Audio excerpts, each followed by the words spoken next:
sabi mo doon. Hindi nga lahat tama yun. Hindi talaga lahat. Ano ba ibig sabihin mo na kay tama kay ate, tama sa'yo? Ano ibig sabihin mo nun? Eh, pag hindi naman ako tama, hindi tama. O sige, iba naman sasabihin ko sa'yo. Pag hindi ako tama, hindi. Pag tama ako, Oh, yan. Wala na naman po. Tama ba yan? tama po. Oh. Tapos, pag hindi po ako, pag tama po ako, tama. Pag hindi tama po ako.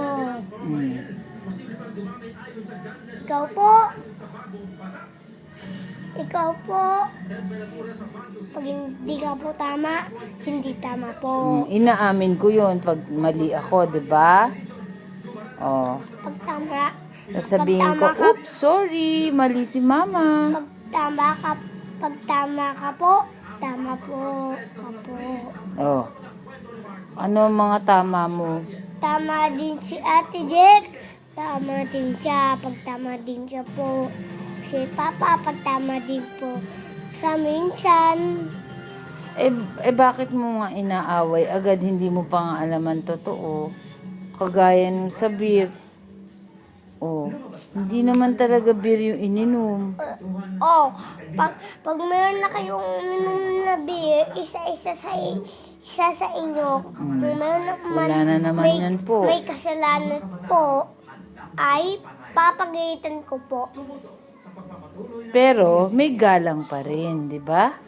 Halimbawa, malaki na po si Ate Jake, kuminom siya ng beer po. Tapos papusa. Po, bad fine yun. O yan, si Mama Edda.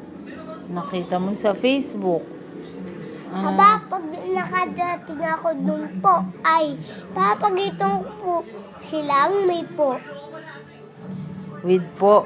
Pero galit ka pa din. Di ba pwedeng magsabi ng hindi galit?